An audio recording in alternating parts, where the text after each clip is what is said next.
Right కడపలో TDP Mahanadu ప్రారంభమైంది. ప్రతినిధుల నమోదు కొనసాగుతోంది. ఉదయం 10 గంటలకు ఫోటో ప్రదర్శన, రక్తదాన శిబిరాన్ని ప్రారంభిస్తారు. ఇక 10:45కు జెండా ఆవిష్కరణతో ప్రతినిధుల సభ మొదలవుతుంది. 11:30కు పార్టీ ఏపీ అధ్యక్షుడు ప్రసంగిస్తారు. ఆ తర్వాత తెలంగాణ అధ్యక్షుడు మాట్లాడతారు. అనంతరం సీఎం చంద్రబాబు ప్రసంగిస్తారు. ఆ తర్వాత 1 గంటకు పార్టీ జాతీయ అధ్యక్షుడి ఎన్నికకు నోటిఫికేషన్ విడుదల చేస్తారు. మధ్యాహ్నం 3:30 నుంచి సాయంత్రం 5 వరకు యువత సంక్షేమం, ఉపాధి అవకాశాలు, వాట్సాప్ గవర్నెన్స్ పై చర్చిస్తారు.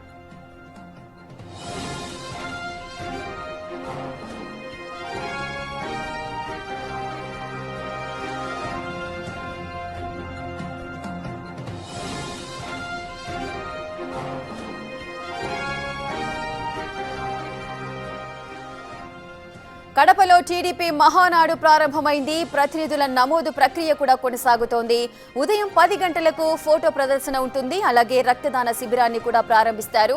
ఇక 10:45కు జెండా ఆవిష్కరణతో ప్రతినిధుల సభ మొదలవబోతోంది. 11:30కు పార్టీ ఏపీ అధ్యక్షుడు ప్రసంగిస్తారు. ఆ తర్వాత తెలంగాణ అధ్యక్షుడు మాట్లాడతారు. ఇక తర్వాత సీఎం చంద్రబాబు ప్రసంగించబోతున్నారు. ఆ తర్వాత 1 గంటకు పార్టీ జాతీయ అధ్యక్షుడి ఎన్నికకు నోటిఫికేషన్ విడుదల చేస్తారు. మధ్యాహ్నం 3:30 నుంచి సాయంత్రం 5 వరకు యువత సంక్షేమం, ఉపాధి అవకాశాలు, వాట్సాప్ గవర్నెన్స్ పై చర్చించబోతున్నారు.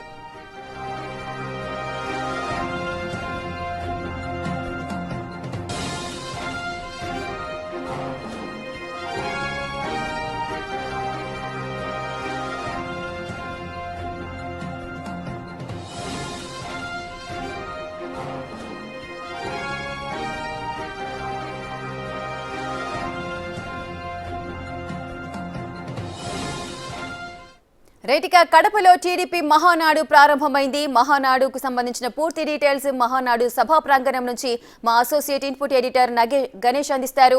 గణేష్, అక్కడ అప్డేట్స్ ఏ విధంగా ఉన్నాయి? మొత్తం ఎంతమంది ఈ మహానాడులో పార్టిసిపేట్ చేశారు? షెడ్యూల్ ఏ విధంగా ఉంది?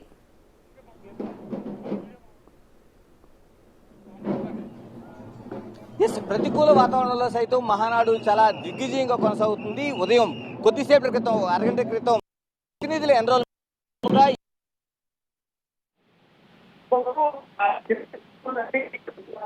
ఎన్రోల్మెంట్ జరుగుతుంది. ఒకవైపు చిన్నగా చినుకులు, అంటే ఇప్పటి వరకు వాతావరణం బాగున్నా నిన్నంతా చాలా వరకు భారీ వర్షంతో ఇక్కడ జరుగుతున్న పనులకు కొంత ఆటంకం కలిగింది. కానీ ఉదయం నుంచి కొంత తెరిపి వాతావరణం ఉండడంతో పనులన్నీ ప్రారంభమయ్యాయి. కానీ ఇప్పుడే చిన్నగా చినుకులు ప్రారంభమయ్యాయి మనం చూస్తున్నాం. కాకపోతే ఎక్కడా కూడా కార్యకర్తలు తగ్గేది లేదంటూ మనం చూస్తున్నాం. దాదాపు 23,000 మంది ప్రతినిధులు ఇక్కడికి పూర్తిగా హాజరవుతున్నారు. ప్రతినిధి ఎన్రోల్మెంట్ మనకు జరుగుతున్న దృశ్యాలు మనం చూస్తున్నాం. ఎక్కడికక్కడే కట్టుదిట్టమైన ఏర్పాట్లు. ఈ రోజు ప్రధానంగా జరుగుతున్న వాటిలో పార్టీ సంస్థాగత విషయాలపైన ప్రధానంగా ఒక చర్చ జరుగుతుంది. పార్టీ ప్రధానమైన అంశాలపైన, అంటే ఎన్రోల్మెంట్ తర్వాత దీన్ని ఒక ఎగ్జిబిషన్, అంటే ప్రతి మహానాడులో కూడా ఎన్టీఆర్కి సంబంధించిన 1808 సంబంధించిన ఏవైతే ఫోటో ఎగ్జిబిషన్ ఉందో, నందమూరి తారక రామారావు సీనియర్కి సంబంధించిన ఎగ్జిబిషన్ అనేది జరుగుతుంది. దీని అనంతరం ఇక్కడ నుంచి సభలోకి పాలిట్ బ్యూరో సభ్యులు కావచ్చు, మిగతా సభ్యులు కావచ్చు, వీళ్ళంతా కూడా ఇక్కడ వేదిక మీదకి వెళ్ళిన తర్వాత చంద్రబాబు నాయుడు ఏదైతే మొట్టమొదటిగా ఆ ఎన్రోల్మెంట్ కార్యక్రమంలో ప్రతినిధులకి మొదటిది తీసుకుంటారో, తర్వాత పొలిట్ బ్యూరో సభ్యులతో సభలోన వేదికపైకి వెళ్ళిన తర్వాత పార్టీ ఏదైతే జెండా ఆవిష్కరణతో తెలుగుదేశం పార్టీ సంబంధించిన అరక, ఇల్లు, చక్రం, ఈ 3 సంబంధించిన జాతీయ వాళ్ళ సంబంధించిన ఏదైతే పార్టీ పతాకం ఉందో, పార్టీ పతాకాన్ని ఆవిష్కరించిన తర్వాత నందమూరి సీనియర్ నందమూరి తారక రామారావుకి ఒక నివాళులు అర్పించడంతో పాటు ఆయనకు ఒక పూలమాలకు సంబంధించిన ఒక కార్యక్రమం అయితే జరుగుతుంది.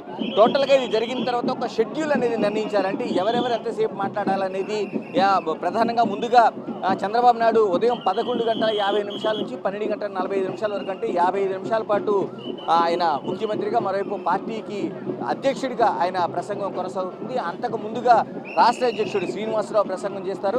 అంతకు ముందుగా కార్యదర్శి నివేదిక అనేది ప్రధానంగా ఉంటుంది. కార్యదర్శి నివేదికలోన లోకేష్ జాతీయ ప్రధాన కార్యదర్శిగా ఆయన ఒక కార్యదర్శి నివేదిక చేస్తారు. ఈ నివేదికలో ఈ రోజు కీలకంగా అనుకుంటున్న వాటిలో ప్రధానంగా ఒక కీలకమైన నిర్ణయం, అంటే ఇప్పటివరకు 43 మహానాడులు జరిగిన అత్యంత కీలకమైన నిర్ణయంగా ఈరోజు కీలక నిర్ణయం జరగబోతుంది.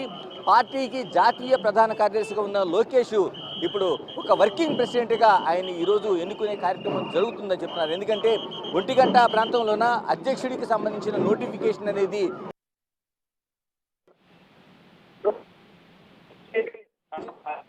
ఉంటుందని అనుకుంటారు. ఎందుకంటే లోకేష్ యువగళం ఏదైతే ఈ అధికారం రావడానికి అత్యంత కీలకమైన కార్యక్రమాల్లో యువగళం అనేది కీలకంగా కనిపిస్తుంది. లోకేష్ ఒక యువనేతగా పార్టీని నడిపించిన తీరు కావచ్చు, పార్టీ అధికారం రావడానికి ఆయన చేసిన కృషి కావచ్చు, ఇవన్నీ కూడా ఈ నేపథ్యంలో దీనికి సంబంధించి తెలుగు సైన్యం అంటారు, తెలుగు కార్యకర్తలు ఉన్నారు. ఎలా భావిస్తారు లోకేష్ కి పగ్గాలు అప్పగించే కార్యక్రమం ఈరోజు జరుగుతుంది అంటున్నారు, మీరేమంటారు? నా పేరు వాసిరెడ్డి దేశదాసు, రాష్ట్ర తెలుగుదేశం పార్టీ కార్యదర్శి. కడపలో మహానాడు మంచి తీర్మానాలు చేసి ఈ తెలుగు ప్రజలకే ఆత్మగౌరవాన్ని ఎన్టీ రామారావు ఏ రకంగా తీసుకొచ్చారో అంతకంటే ఎక్కువ కడపలో జరిగి లోకేష్ గారు యువకాలం పాదయాత్ర ద్వారా అనేక వేల కిలోమీటర్లు తిరిగి ఈ రాష్ట్రానికి దిశ నిర్దేశించిన యువ నాయకుడు. అదేవిధంగా సభ్యత్వానికి ఒత్తులోకి 1,03,00,000 సభ్యత్వాలు భారతదేశంలో ప్రాంతీయ పార్టీకి తెలుగుదేశం పార్టీకి ఒకటే సభ్యత్వాలు లోకేష్ గారి ఆధ్వర్యంలో కట్టడం జరిగింది. ఇది ఆన్లైన్లో కట్టిన వాళ్ళందరికీ కూడా 5 లక్షల రూపాయలు ఇన్సూరెన్స్ కూడా ప్రకటించడం కూడా జరిగింది. లోకేష్ గారికి ఇప్పుడు పగ్గాలు అప్పచెప్పడం, మంచి తీర్మానాలు కూడా ఇక్కడ జరుగుతాయి.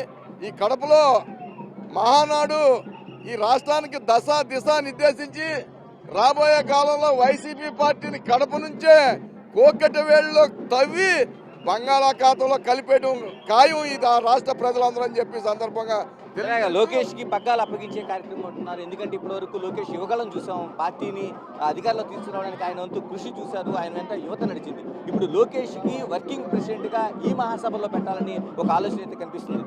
ఈ రోజున మనం చూసినట్టయితే కడప నగరంలో అంతా కూడా పశుమయం అయిపోయింది. ఈ రోజున గౌరవ ముఖ్యమంత్రి వర్యులు మాన్యశ్రీ నారా చంద్రబాబు నాయుడు గారు ఈరోజు ఎంతో ప్రతిష్టాత్మకంగా ఈ యొక్క కడప అనుకుంటున్నారు. లోకేష్ కి సంబంధించి పగ్గాలు అప్పగించడం పట్ల మీ అభిప్రాయం? ఎందుకంటే లోకేష్ అన్న కష్ట సుఖాలు చేసిన వ్యక్తి, యువకుడు.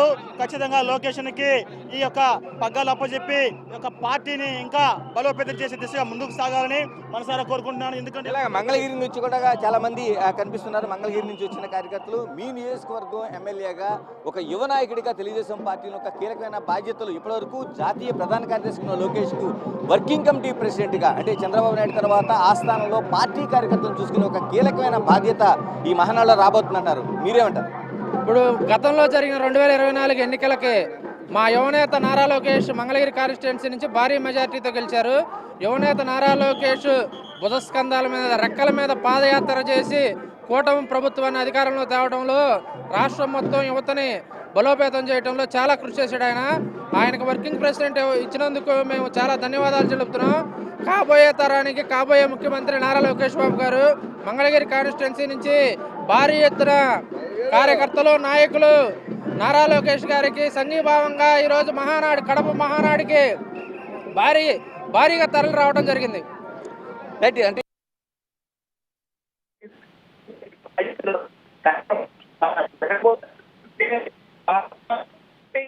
కార్యక్రమం జరగబోతున్నట్టున్నారు. ఎందుకంటే టోటల్ గా అంటే ఇప్పుడు జరుగుతున్నదే సభ్యత్వ నమోదుతో పాటు మిగతా రక్తదాన శిబిరం, తర్వాత ఫోటో ఎగ్జిబిషన్, మిగతా అనేక కార్యక్రమాలు జరుగుతాయి. దీనికి చంద్రబాబు నాయుడు ప్రసంగం తర్వాత లోకేష్ కూడా ప్రసంగం ఉంటుంది. సాయంత్రం ఏదైతే 6 అంశాలు కీలకమైన అంశాలు ఉన్నాయో, యువకాలం కావచ్చు, మహిళా శక్తి కావచ్చు, మిగతా అనేక అంశాలు అంటే కార్యకర్త అధినేతగా ఉండే ఒక ప్రధానమైన కార్యక్రమాలన్నీ ఈ మహానాడులో జరగబోతున్నాయి.